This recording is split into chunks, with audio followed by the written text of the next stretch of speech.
Chilli powder, ಸಖತ್ ಖಾರ ಬಣ್ಣ ಮತ್ತು ರುಚಿ ಆಚಿ ಚಿಲ್ಲಿ ಪೌಡರ್.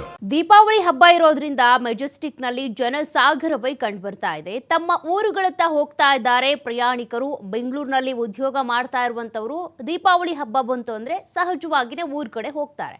ಬಸ್ಗಾಗಿ ಪ್ರಯಾಣಿಕರು ಮುಗಿ ಬೀಳ್ತಾ ಇದ್ದಾರೆ. ಈ ಸಂದರ್ಭದಲ್ಲಿ ಬಸ್ ಮಾಲೀಕರು ಅಥವಾ ಕಂಡಕ್ಟರ್ ಡ್ರೈವರ್ಸ್ ಏನಿದ್ದಾರೆ ಇಂಥ ಸಂದರ್ಭದಲ್ಲೇ ಡಿಮ್ಯಾಂಡ್ ಮಾಡೋದು.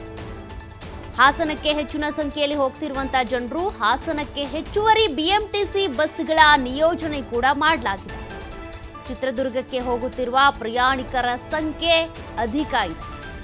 ಮೆಜೆಸ್ಟಿಕ್ನಲ್ಲಿ ಬೇರೆ ಬೇರೆ ಜಿಲ್ಲೆಗೆ ಹೋಗುವಂತ ಪ್ರಯಾಣಿಕರು ಮುಗಿ ಬೀಳ್ತಾ ಇದ್ದಾರೆ ಬಸ್ಗಳಿಗಾಗಿ. ಈಗಾಗಲೇ ಬಸ್ಗಳ ಸಂಖ್ಯೆಯಲ್ಲೂ ಕೂಡ ಹೆಚ್ಚಳ ಮಾಡಲಾಗಿದೆ. ಕಾರಣ ಹಬ್ಬದ ಸಂದರ್ಭದಲ್ಲಿ ಇಡೀ ಒಂದು 75% ಬೆಂಗಳೂರು ಖಾಲಿ ಆಗಿರುತ್ತೆ. ಹಬ್ಬಕ್ಕೆ ಅಂತೇಳಿ ಮನೆಗೆ ಹೋಗ್ಬಿಡ್ತಾರೆ, ಊರಿಗೆ ಹೋಗ್ಬಿಡ್ತಾರೆ.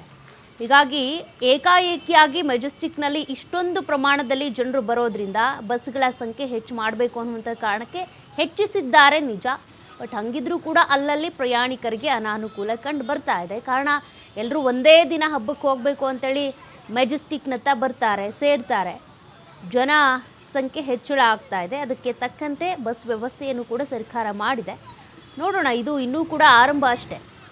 ನಾಳೆ ನಾಡಿದ್ವರೆಗೂ ಕೂಡ ಇದೇ ರೀತಿಯಾಗಿ ಬಸ್ ಹತ್ತಿ ಊರ ಕಡೆ ಹೋಗೋರ ಸಂಖ್ಯೆ ಅಧಿಕ ಆಗ್ತಾನೆ ಇರುತ್ತೆ. ದೀಪಾವಳಿ ಹಬ್ಬ ಅಂತ ಬಂದರೆ ಒಬ್ಬೊಬ್ಬರು ಊರಲ್ಲಿ ಒಂದೊಂದು ರೀತಿಯಾಗಿ 2-3 ದಿನಗಳ ಕಾಲ ಹಬ್ಬ ಆಚರಿಸ್ತಾರೆ.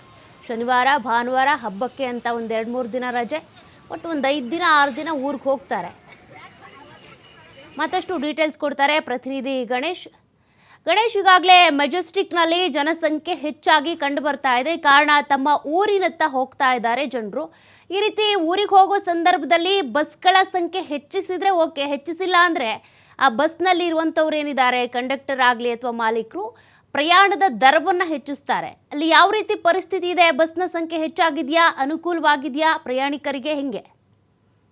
ಸೌಖ್ಯ. ಮುಂಜಾನೆ ಒಂದು ರೀತಿಯಲ್ಲಿ ಹಾಸನಾಂಬೆ ದರ್ಶನ ಪಡೆಯಲಿಕ್ಕೆ ಸಾಕಷ್ಟು ರೀತಿಯಲ್ಲಿ ಜನರು ಮುಗಿ ಬೀಳ್ತಾ ಇರೋದು ದೃಶ್ಯ ಕಂಡು ಬರ್ತಾ ಇತ್ತು. ಸೀಟ್ಗಳನ್ನ ಬ್ಲಾಕ್ ಮಾಡ್ಕೊಳ್ಳುವಂಥದ್ದು, ಬ್ಯಾಗ್ ಗಳನ್ನ ಇಡುವಂಥದ್ದು, ಅವರವರ ನಡುವೆ ಪ್ರಯಾಣಿಕರ ನಡುವೆ ಗಲಾಟೆ ಆಗುವಂತ ದೃಶ್ಯಗಳು ಕೂಡ ಕಂಡು ಬಂತು. ಇದು 2-3 ದಿನಗಳಿಂದ ಆಗ್ತಾ ಇದೆ.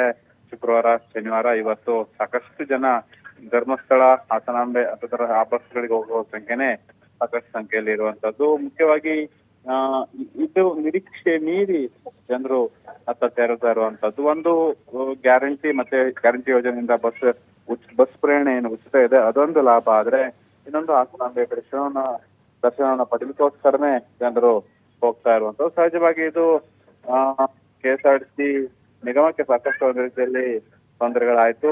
ನಿರೀಕ್ಷೆ ಇರ್ಲಿಲ್ಲ ಇಷ್ಟು ಮಟ್ಟದಲ್ಲಿ ಜನರ ಸ್ಪಂದನೆ ಇದೆ. ದೇವಸ್ಥಾನಗಳಿಗೆ ತರುತ್ತಾರೆ ಅನ್ನುವಂತ ನಿರೀಕ್ಷೆ ಇರೋದು. ಈಗ ಅನಿವಾರ್ಯವಾಗಿ ಪರ್ಯಾವರ್ತನೆ ಕೂಡ ಮಾಡಿದ್ರು ಕೂಡ ತಕ್ಷಣದಲ್ಲಿ ಈಗ ಆ ಒಂದು ಸ್ಥಿತಿ ಇಲ್ಲ. ಬೆಳಗ್ಗೆ ಟೈಮ್ ಸ್ವಲ್ಪ ಕ್ರೌಡ್ ಇತ್ತು, ಈಗ ಪರಿಸ್ಥಿತಿಯನ್ನು ಬಂದಿರುವಂತದ್ದು. ಹೆಚ್ಚುವರಿ ಬಸ್ಗಳ ವ್ಯವಸ್ಥೆಯನ್ನು ಕೂಡ ಈಗ ಮಾಡಲಾಗಿದೆ. ಥ್ಯಾಂಕ್ ಯು ಗಣೇಶ್ ಮಾಹಿತಿಗೆ.